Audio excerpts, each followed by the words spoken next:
Hi guys, welcome back to the podcast Digging Deeper with Mandy and Erica. I'm Mandy. And I'm Erica. If you're new, welcome and thank you for joining us. This is a podcast about digging deeper into the Bible to learn it, understand it, and share it with you. That's right, Erica.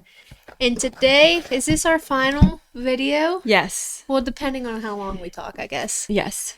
Of our study on Jezebel. That's right. It's finally coming to an end. Yeah, so today we're going to be talking about her death. Yep. And then generational curses. And Yes. we're going to get into that and what are generational curses. Right, because the effect, so we've been talking about how terrible Jezebel was as a character, as a woman, a wife, everything that she was really bad at it. But it didn't stop with her. She has a daughter, which I'm pretty sure it was her daughter, but we're going to talk about that later, who takes it to the next level. And a lot of people have not heard of her daughter. So how bad she was as a person carried on to the next generation to another level. So we got to watch that in our own selves, and we're going to talk about that later. Right. All right. Well, do you want to start us off? Yeah, I think we should go right to the Bible and read about the end of Jezebel's story, what happened to her.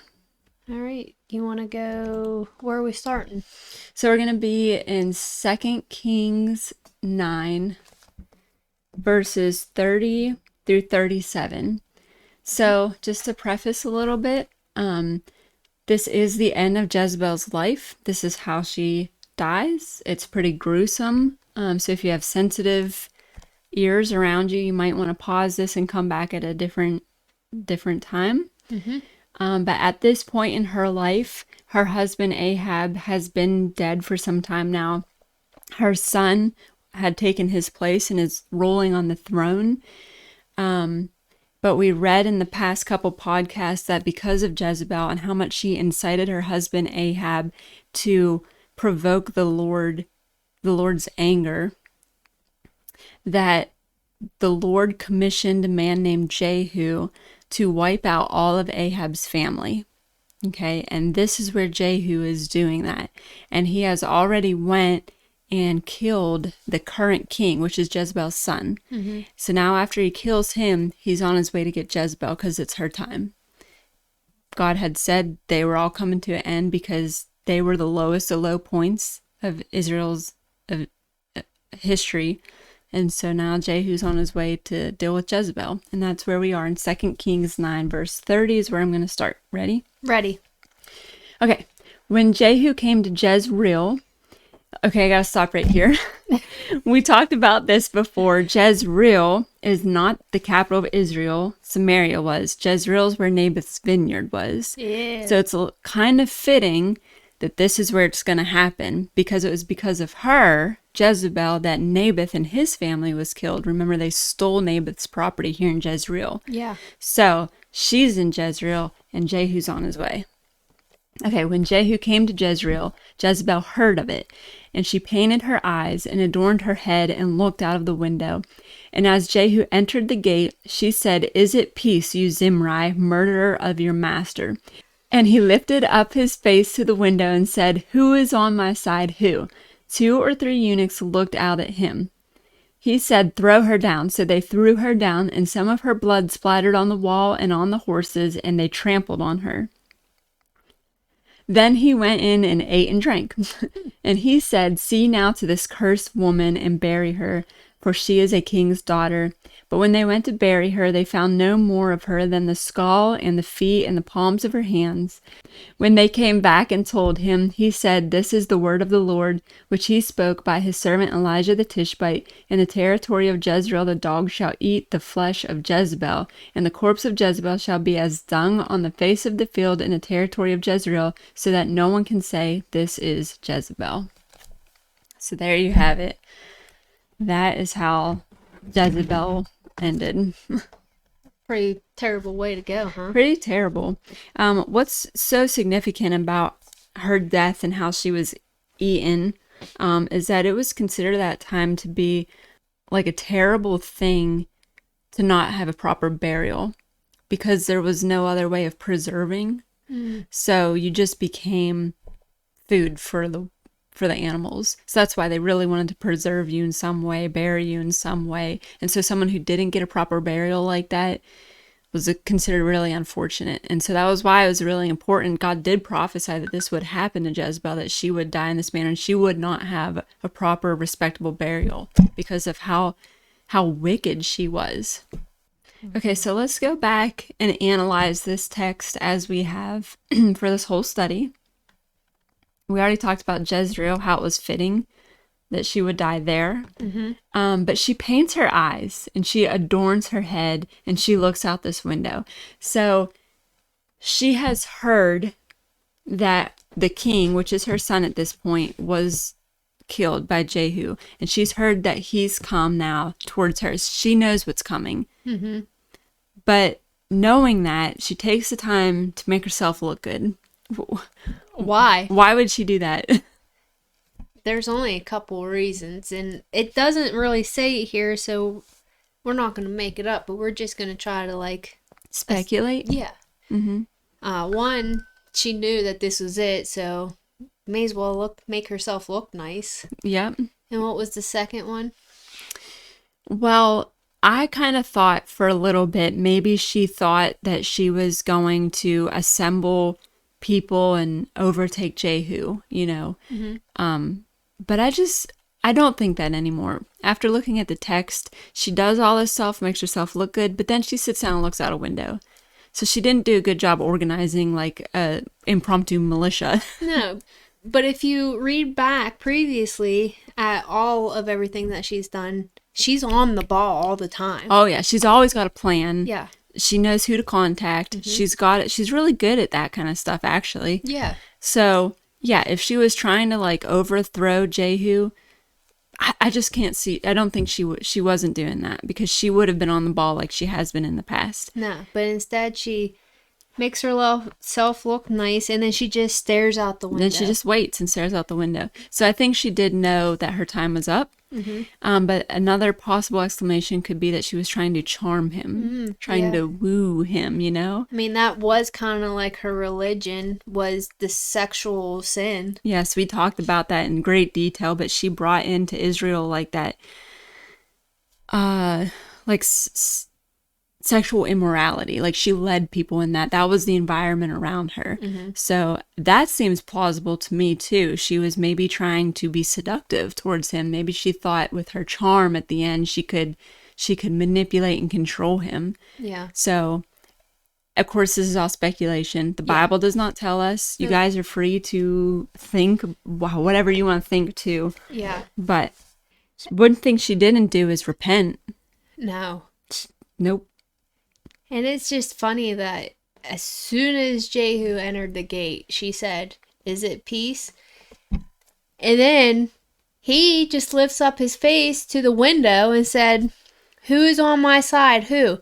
2 or 3 eunuchs looked down at him, and he said, "Throw her down." So what did they do? They just threw her down. Just bloop, there you go. Oh, yeah. He didn't even acknowledge her. He didn't. And that's so significant because in verse 31, she called him Zimri. And that has meaning to it. So Zimri, so back before the dynasty of Ahab's family began, actually they began because of this whole Zimri thing back in 1 Kings chapter 16. You can read all about it. But there was a king in Israel, and his commanding officer, the guy right under him, was Zimri.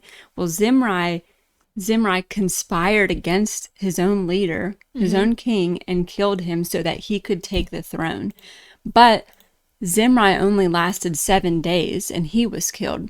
So she's actually taunting and being sarcastic to Jehu. She knows he's there to kill her and she has nothing good to say. Even at this point, the last thing she has to say is an insult to this guy. By calling him Zimri, she's saying, "You just killed the king. You're supposed to be under him. You just killed him. Now you're going to kill me. You're only going to last 7 days."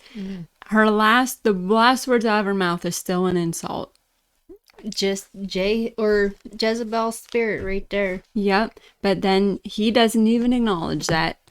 Nope. What does he do? He just says, He just looked right past her. Even after hearing that, he well, looks it at the other says he people. lifted up his face to the window and said to the eunuchs, Mm-hmm. not to her, Nope. nothing. Totally ignored her. Just push her out. That's the surest way to disappoint someone, is to just not react at all. Especially to somebody that just craves attention and wants to control everything. And is super argumentative. Yeah. That had to be like the worst thing for her. Like, she would have preferred him to argue back or call her name. That would have Yeah. been satisfactory to her. But for him to ignore her, her blood had to be boiling. Yeah. And like, what did it look like when they threw her out the window? Did they just push her? Did they lift her up and throw her out? We know that it was a high place because it says that her blood splattered on the wall and on the horses. So it had to splatter up pretty high. So it had to be a pretty far fall. Yes, definitely.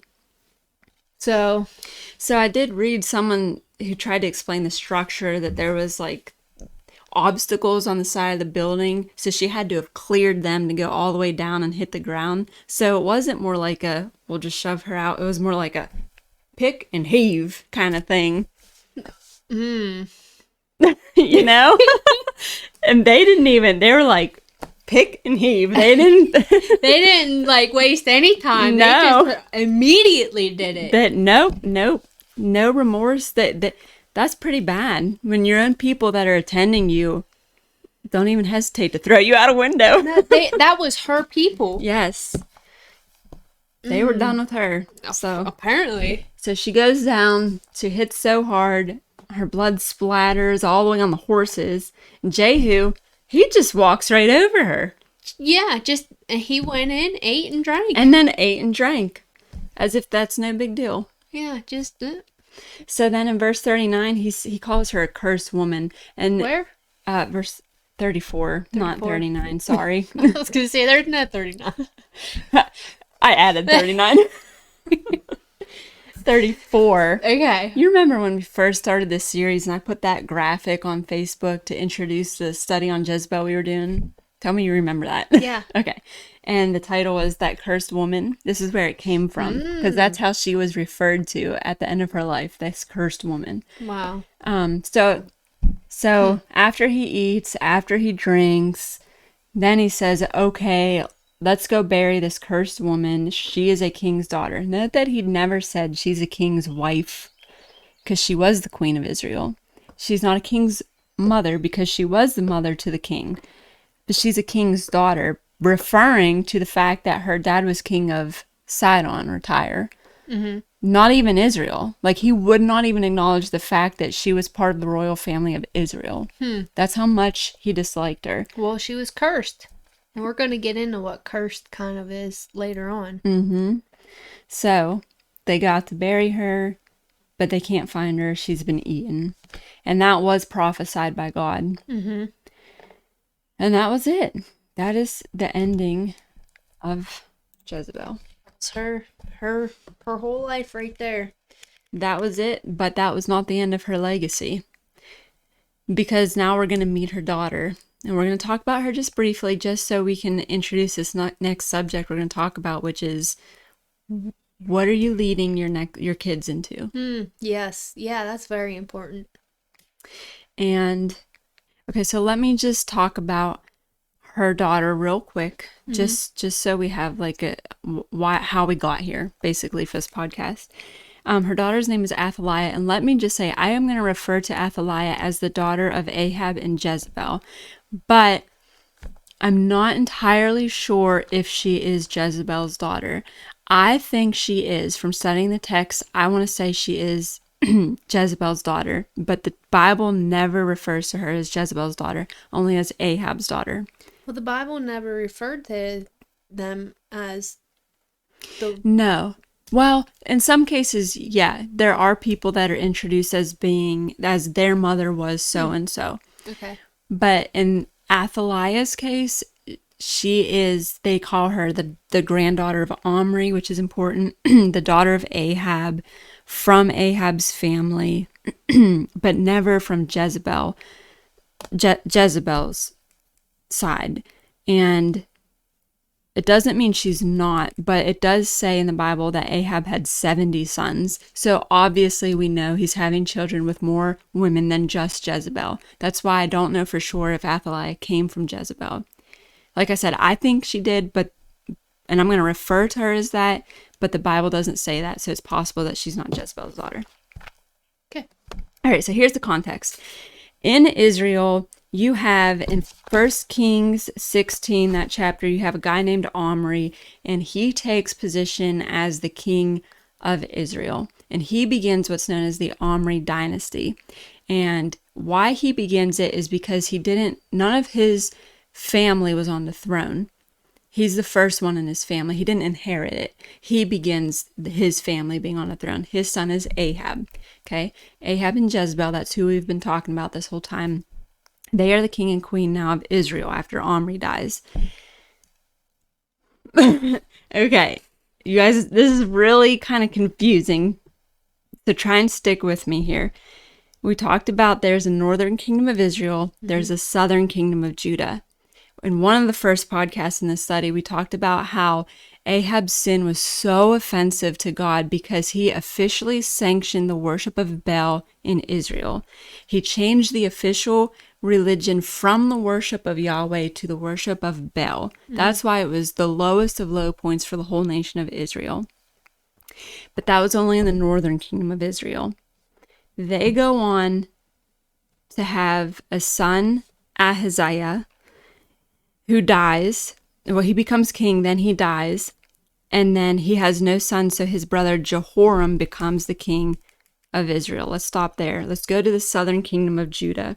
When Ahab's on the throne, Jehoshaphat is the king of Judah, the southern kingdom, and he's a good king, but he made a bad mistake, and he politically aligns the two nations together when Ahab's on the throne by taking Ahab's daughter Athaliah and marrying her to his son because he wanted to unite the two kingdoms. He should have never done that. He gets in trouble for doing that. He was a good king, but he's all like, oh, we should be unified. Oh, we should be together. You know, that kind of crap. Mm-hmm. He got in a lot of trouble, and he basically corrupted his whole nation by doing that because he brings in Ahab's family into the line of Judah, and Ahab's family is extremely wicked. Okay? Yeah. So when his son Jehoshaphat's son Jehoram, and they all have the same names. That's the hard part. Yeah. And if you read through the Bible will switch between calling the same guy Jehoram and Joram. It switches between using their actual name and their nickname. And you never know. It's hard. Yeah. Mm-hmm. Mm-hmm. Jehoram of Judah marries Athaliah. Okay. Athaliah is his wife. When he dies, Ahaziah, this is a different one, his son, Athaliah's son, Ahaziah, becomes the king. Okay, why does that all matter? It does. Are you following me? Yeah. If you're not following me, no one else is. I am. We're going to have to put like little arrows on the screen for everyone. Okay. There's a point in time where Ahaziah is the king of Judah. Jehoram is the king of Israel. That happens in 2 Kings 9, right before Jezebel's killed. Jehu kills Ahaziah and Jehoram, and then Jezebel. So he takes out both kings and Jezebel. He's wiping out the line. At that time, when Judah's king is killed, that is Athaliah's son. Okay? Mm-hmm. So, remember in Judah, that's the Davidic lineage. Yeah. God promised to always keep the lineage of David on the throne in Judah and will bring about the Messiah through that line. So God has promised to preserve and protect that lineage in Judah.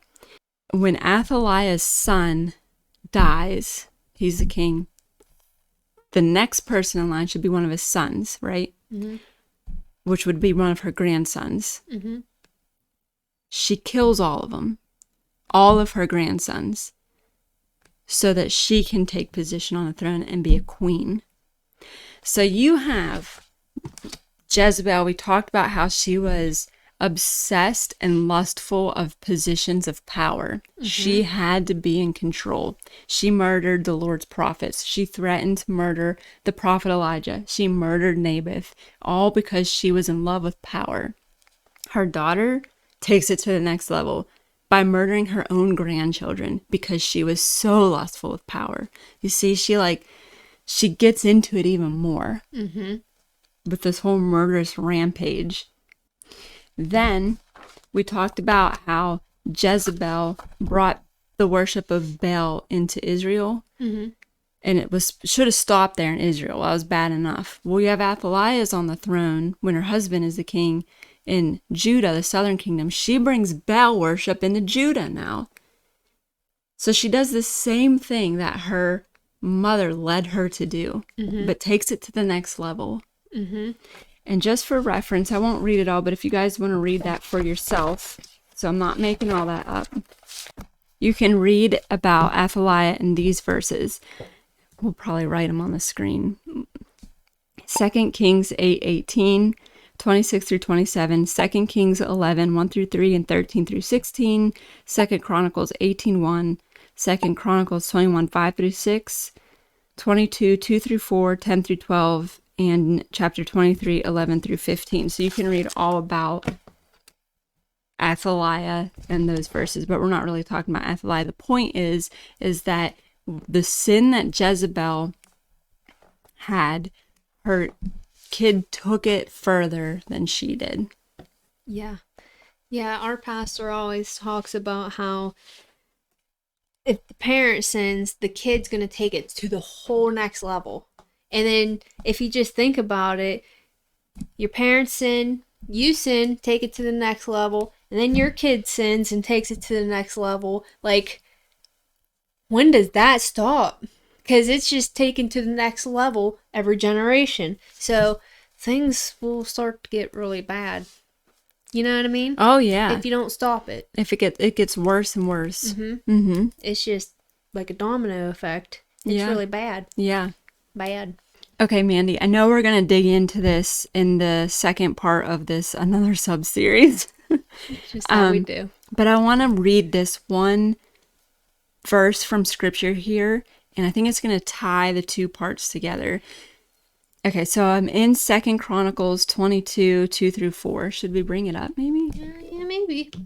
This is the introduction of the king Ahaziah, and this is Athaliah's son, okay? So we're in 22. Why am I on 23? I don't know. 2 through 4. Okay. These names are not to be trifled with. That's why you're reading. Ahaziah was 22 years old when he began to reign, and he reigned 1 year in Jerusalem. That's a short time. His mother's name was Athaliah, the granddaughter of Omri. And that's not a good thing when they refer to her like that. You can go back and read that again in 1 Kings chapter 16 when it talks about Omri and how he began a bad dynasty in Israel. So it's important they referred to her as the granddaughter of Omri. Verse 3. He also, this is Ahaziah, walked in the ways of the house of Ahab, for his mother was his counselor in doing wickedly. He did what was evil in the sight of the Lord, as the house of Ahab had done. For after the death of his father, they were his counselors to his undoing. That's a really terrible legacy to leave. Yeah, it's very important, the counsel that you give to your kids. Well, listen, we're all counseling our kids, right? It doesn't look like, okay, let's sit down for an hour and talk in the evening. The way you talk to your kids, what you do in front of your kids, how you prioritize your children or your other things that you're prioritizing in your life, this is the counsel that your kids are seeing and receiving by being your children. Yeah. Athaliah was a counselor in doing wickedly. And so was the whole family, like the generations that came before him led him in this wickedness. They counseled him in wickedness. And this says to his undoing, but my Bible, the NASB, actually says to his destruction. This 22-year-old man was destroyed by the generations of sin that he grew up in. Yeah. Your kids are born into a family of something. What is it? And let's figure it out now and not waste another day. Right. Because we don't want them to end up being destroyed. Because if it's not his generation or your kid's generation, it'll be the next. Yep. It can't go on forever because it gets worse and worse. And somebody somewhere down the line's going to be destroyed by it. It's got to stop now. Yeah. This is what we're talking about next week. Yeah. So we're going to end it here, but then next week come back and we are going to be talking about generational curses, which is generational sins. Yeah. We're going to get into all of that and explain all of that in the next one. So thanks for watching. Like, share, subscribe, comment. Thanks. See ya.